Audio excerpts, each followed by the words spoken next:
My fiancé, the best man, groomsmen, and I have known each other since we were kids. We collectively met between 6th and 7th grade and have been running around in the same friend group ever since.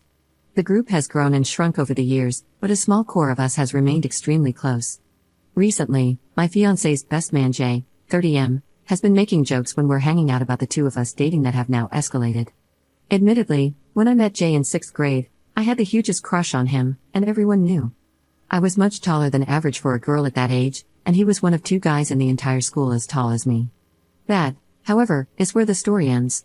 I had one hell of an awkward phase in middle school, and he was very clear from the start that he was not into it. Post-awkward phase, as friends and adults, it was something we constantly joked about but never seriously, since everything between us had always been platonic. This joke about me being rejected by him has recently turned into how he dated me first whenever my fiancé and I are around. Despite the inaccuracy and an increase in its frequency, everything has remained pretty lighthearted in context, and while annoying, it is something I have been able to brush off or quickly rebut. This escalated over the weekend when 2 of my fiancé's groomsmen were over hanging out with my fiancé and me. The wedding was brought up, and after a concerning look between the two, they mentioned something that had happened with Jay they thought we should know about. Apparently, Jay had been telling them stories he was considering for his best man speech, with the main one centering around how I had been shared around and had made my way through the entire friend group. While they kept what was explicitly said fairly vague out of respect for me, they were clear it crossed the line and insinuated I had slept with the entirety of the group attending the wedding. They were very clear with Jay that he could not say anything like this in his speech. Jay responded with an "I know," stating that I had already made it clear my maid of honor would be proofreading all speeches prior to the wedding, so he wouldn't be able to get away with it anyway. However, he ended the conversation by saying something along the lines of, "But what if I could," leaving the possibility open. Of all the groomsmen in the party, so 6 including Jay, these 2 were the only ones in this core friend group, and the only ones I had any sort of history with that could potentially be notable. It was all prior to high school and very innocent. One, I went on my first movie date with, where our parents had to drop each of us off because we couldn't drive, and picked us up afterward. The other was the classic first 6-month relationship in middle school, where it took 6 weeks to muster up enough courage to hug each other between classes in the hallway. Sure, we made out and very middle school level things happened, but this is something we've all laughed about now for over a decade. I wasn't the only girl in this larger friend group, and throughout the years, this was something that happened pretty frequently. Because we grew up in a smaller area, overlap happened like this regularly in every group and even more so as we went through high school. My fiancé is the only one I have seriously dated or had any sort of intimate relationship within this friend group.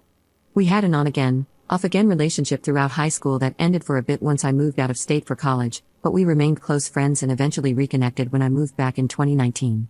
We started dating in 2021 and engaged in 2023.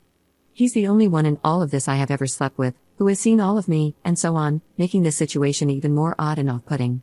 Jay and I have been close friends since high school. When my fiancé was in a toxic relationship that isolated him from Jay after I had left for college, Jay would reach out to me for advice on school, girls, relationships, and more. He had always been our number one supporter, advocating for my fiancé and me to reconcile our relationship throughout college and into adulthood. He even took a bit of credit and would throw around an "I told you so" here and there when we eventually did reconnect. I'm not sure how to handle this. I could write an additional post about how frustrated, confused, wronged, and uncomfortable I feel, all of which I plan to discuss in more detail with my fiancé after sitting on the issue for a bit longer. We've all talked about it, recognizing the way Jay is framing things as wrong, but my fiancé and the groomsmen are able to brush it off in a way I feel like I can't. I don't know how to move forward from this or what to do next. Edit. Fiancé and I aren't getting married until the end of next summer, so many of the conversations about toasts and speeches have been more theoretical, except that a few have asked for the opportunity to give a toast, including the best man.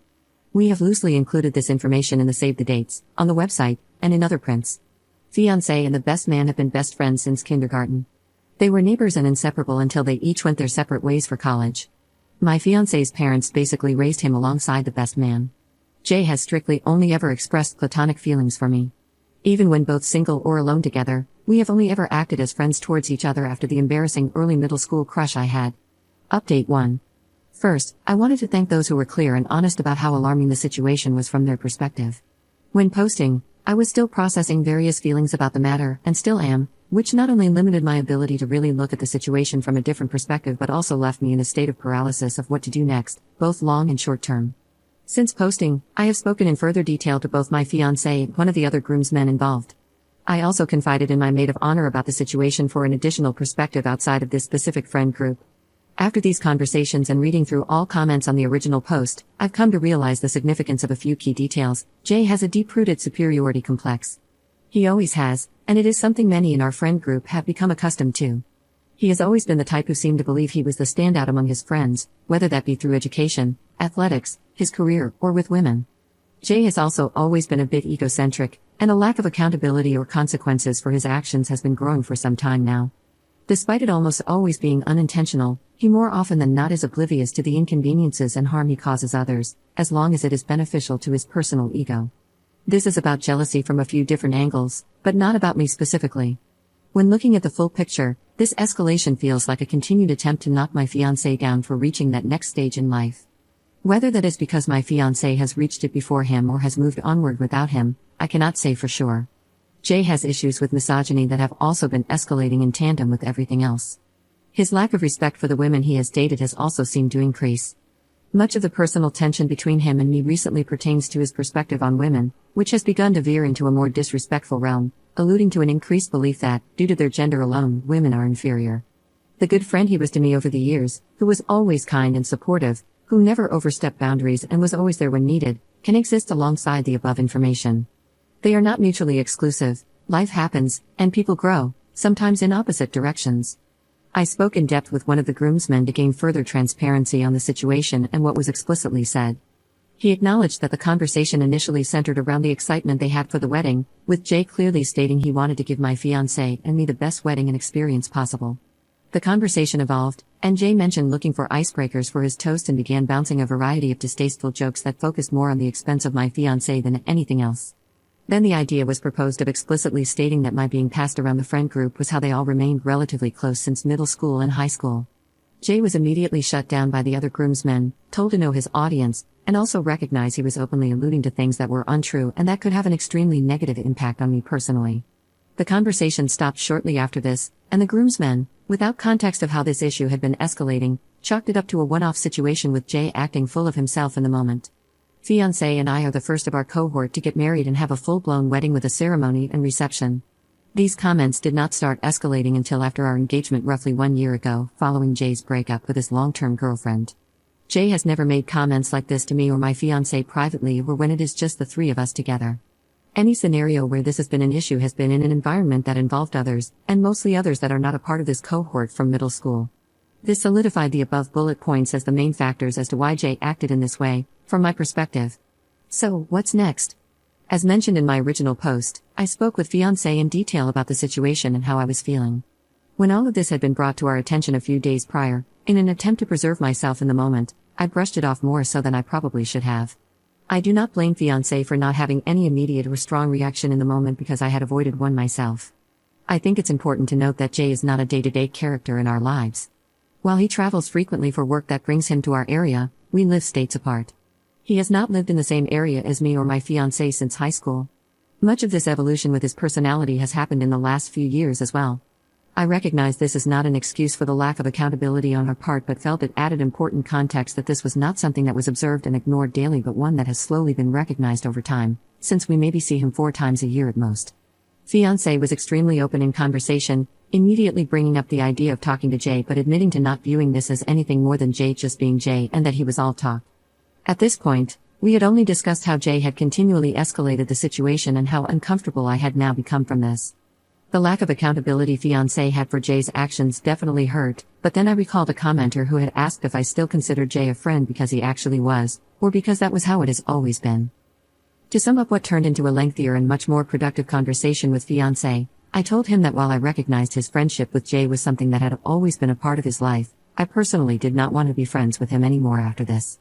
I brought to fiancé's attention that while the scenario was explicitly about me, and attacking the integrity and character of a 12-year-old girl, every action or usage of the scenario was used against him to invalidate his accomplishments of getting married or make him come off as less than. I told fiancé it was up to him on how he handles his conversation with Jay, but regardless, the disrespect Jay had shown me in this was a clear statement of what he thought of our own personal friendship. I firmly believe it is not my place to force how my fiancé handles his own personal relationship with Jay in this. All of this was deeply taken to heart, and you could tell that fiancé had started coming to his own realizations as the conversation progressed. He recognized that if the roles were reversed, or if it had been any one of my bridesmaids slandering me in any way, he He would be firmly advocating for me to reevaluate my friendship with them. Fiancé asked for a few days to digest the information himself and reflect on what he wants to say to Jay. He asked if it would be acceptable for him to bring up that I no longer wanted to be friends with Jay personally, and I said yes. I was clear that if Jay wanted to talk with me following their conversation as well, it would need to be the three of us and not a personal conversation. I'm still evaluating how to approach the speeches at our wedding. For now, I reserve the right with my fiancé to omit Jay from giving a speech and have my fiancé choose another groomsman to do so in his place, potentially canceling the speeches altogether. If Jay is allowed to give a toast, we agreed to tell the DJ to cut the mic if need be, all of which he agreed with. There is still plenty of time for the situation to develop, and for potential future updates, but I wanted to again thank those who emphasized the seriousness of this issue, gave their honest input and advice on how to handle the situation, and provided perspective on what they believe should be done next. When originally posting, I was still in a state of shock, trying to accept the situation as it had unfolded. Your responses constructively pushed me into the reality of what was happening and what I was feeling.